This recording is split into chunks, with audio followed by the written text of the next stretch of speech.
Alright, what's going on, guys? It's your boy Scrub here. Today we've got to talk about this game, Genshin Impact, because apparently some kid ran up $20,000 on their parents' credit card playing it without their permission. And obviously we had to talk about that because that's just an insane amount of money for a video game. Let's go.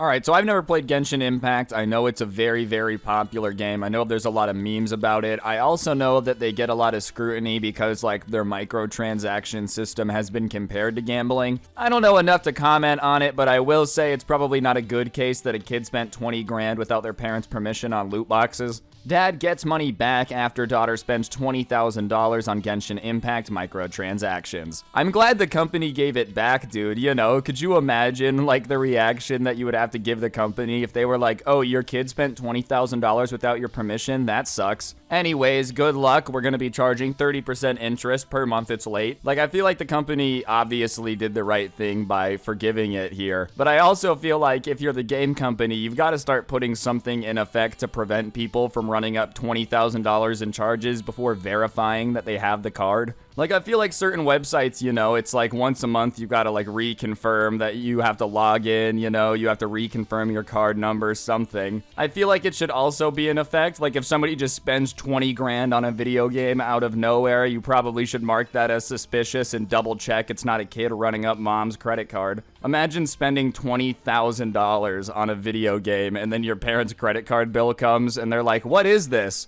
I don't know, man. Sounds crazy, but whoever bought it has exquisite taste and is a fantastic gamer. Video games have found a lot of ways to monetize themselves other than traditional sales. Some of those are so lucrative that the game can actually be free to play. The popular title Genshin Impact uses a gacha model that is extremely popular among mobile games. Gacha games allow players to buy loot boxes that drop random content, which can be anything from weapons to powerful characters. Even though the players usually tend to avoid these type of games, Genshin Impact has a player base that exceeds more than 50 million monthly players. Honestly, you know, I don't really know much about Genshin Impact, so I'm not gonna hate on the game itself because I don't know enough, but I will say that this entire model of, like, the freemium game that is starting to become super popular, low-key isn't actually saving gamers any money. You know, you used to pay $60, I think it would be $80 now by default for a general game because they're raising the prices, but regardless, you used to pay 60 bucks, you pay 80 bucks now, you get a game and, like, you had the game, there you go. I know in a lot of these games you're not required to buy skins, you're not required to buy loot boxes, but that being said, chances are over the time, if you really get into like a game with this freemium model, whether it be Fortnite, whether it be Genshin Impact, you know, Overwatch you pay for but it has loot boxes, if you get really into that game, chances are over the span of years and more time, you're going to spend way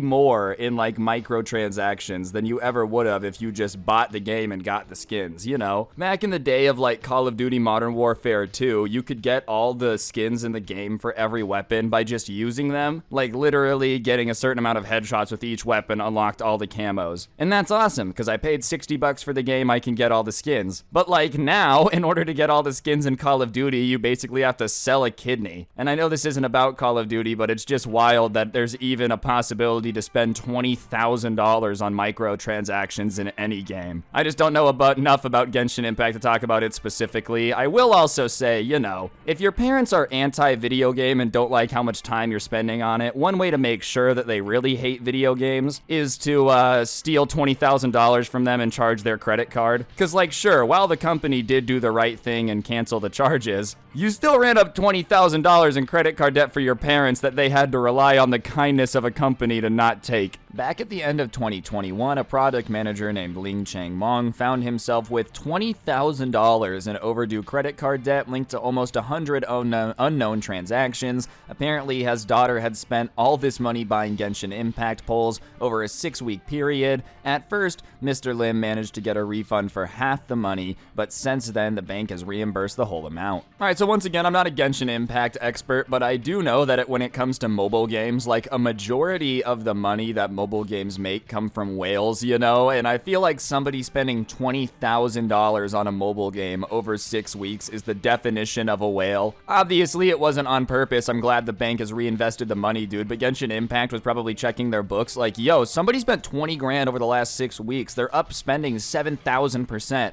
Dang, we got another potential whale here. Do you know how rich somebody would have to be spending $20,000 on mobile games and like not caring about it? I mean, let's be honest here. $20,000 over the span of 6 weeks, that's a month and a half. So if you make 15 grand a month, you're doing pretty all right by yourself. If you're spending 15 grand a month on Genshin Impact skins, you're doing really well for yourself. Seriously, imagine the stress that this poor like dad felt when he checked the credit card statement and saw $20,000 in debt. He's like, oh my goodness gracious, dude, I'm never gonna be able to retire. Because credit card debt is the worst type of debt to have. Like $20,000 in credit card debt is a lot. The interest rate on that stuff is not gonna be very pleasant to deal with, dude. Not many people have $20,000 just laying around to take care of that, so I'm very glad that the bank took care of it. On top of it, I bet you the company behind Genshin Impact was like, yeah, alright. We make enough money from people spending on our skins anyways. We don't need to, like, put this dude $20,000 deep in credit card debt. That seems like a pretty messed up thing to do, and I'm glad they didn't do that. Overall, you know, everything to be purchased on that computer from now on has to be, like, triple password protected. Putting a credit card into that computer is the equivalent of getting into Fort Knox from now on. Gacha systems have always been very controversial in the gaming industry, and while some players tend to avoid them, others end up showing a level of support that exceeds other type of genres. Fans have seen the term whale tossed around when talking about gacha games. Whales are users who spend a vast amount of money, and they are a crucial part of the gacha games ecosystem, allowing them to make continual profit. I'm sure Genshin Impact is a cool game, you know, like I said, I don't know too much about it, I've said that 3 times now, but this is kind of starting to remind me of, like, Clash of Clans, the way that they're describing it. I know they're not similar at all, don't get it twisted, but, like, you know how there's always people in Clash of Clans that very clearly have spent, like, their last 47 paychecks on their base? I get the vibe that there's a lot of people playing Genshin Impact with the exact same setups. Yeah, you know, I did take out a $40,000 loan to get my setup right, but now that it's right, I'm one of the coolest people in the game. That's the problem with these gacha systems is, like, you know, it's basically pay to win. I know technically in all of these games you could, like,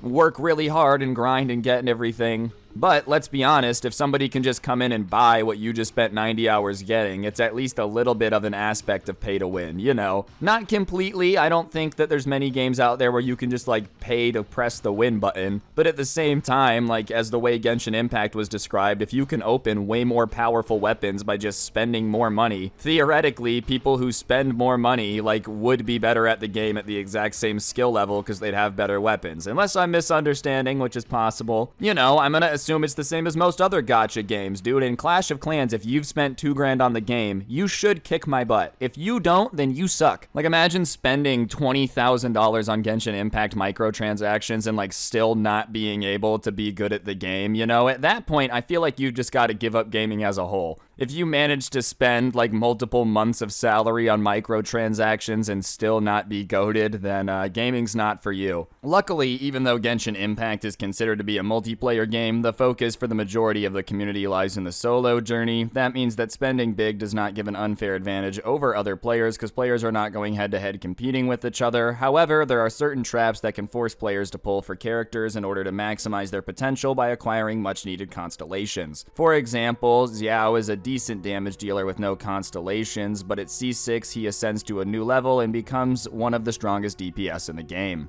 Exactly, bro, so it's not pay to win, but if you want to have the best character in the game, hand over the dollars. And I especially hate loot box systems more than everything else, just because it's like, listen, if you're gonna make me pay for everything, at least let me just buy it. Like, if the game's free and I've gotta pay $50 to play as Dwayne The Rock Johnson, whatever, that's my $50 I'm trying to part ways with. I love you, Dwayne. That being said, you know, like, if you're gonna make me roll the dice and just keep gambling until I get lucky. It kind of feels like I'm literally a cow being milked for my every last dollar. Like, seriously, dude, do you guys really need the last 50 cents that I have in order to try to get this, like, max level hero? And even if the game is mostly single player, right? Kudos to them. That being said, what if you are into PvP? There's basically no way to compete with the best players unless you buy stuff, is kind of what was outlined there. I mean, once again, I'm not an expert. I've never played it. I could be wrong. Very, very strong possibility. That being said, this just kind of seems like an overall one of those games that has the setup that a lot of games have. I don't want people to think this is strictly a Genshin Impact problem. Like, this is just a gaming industry in general lately, it feels like, problem. Regardless, anytime you've got a game that you can spend 20 grand on microtransactions on, you probably want to be a little bit more careful and make sure it's not a kid running up charges on the credit card. This was not the best publicity, you know, because sure, Genshin Impact's a popular game. Anytime you start talking about, like, is it moral to have people buying loot boxes, it's probably not a conversation you want happening if you're a game that makes money off loot boxes. So, you know, if you avoid people spending 20 grand on loot boxes with their parents' credit card, people will talk about it less. Regardless, I just thought this entire situation was wild. Obviously, it's right up the alley for the channel. We love to talk about gaming news, insane people spending money on dumb stuff. Why not combine the best of both worlds and take out a $20,000 loan to get your microtransaction game up? Anyways, guys, that'll do it for the video. If you really want to help me out, you can press the like button. Let me know in the comments section down below what you thought. If you really, really want to be awesome, comment the word Genshin down below. It just helps the video hit recommended, and I'd appreciate it. Other than that, a link to the intro song will be down below, along with a link to my podcast, The Scuffed Cast, or you could use code SCRUBBY at the G Fuel checkout to get a discount on G Fuel if you want to get good energy drink for gaming time. Other than that, guys, something that you could do to help me out, I'll put a link in the top of the description to my Spotify show. Feel free to go check that out. You know, you can listen offline, whatever floats your boat. And the last link in the description is a link to the merch store. It's on your screen, and my goodness, you can just tell it's the coolest merch to ever exist. Some would say it's exotic, even. But, yeah, on that note, guys, that'll do it. Don't get anyone pregnant. If you do, make sure they're hot. Hopefully, I'll see you guys next time. This jet really messed up her arrows. That's embarrassing. And I'm out. Peace.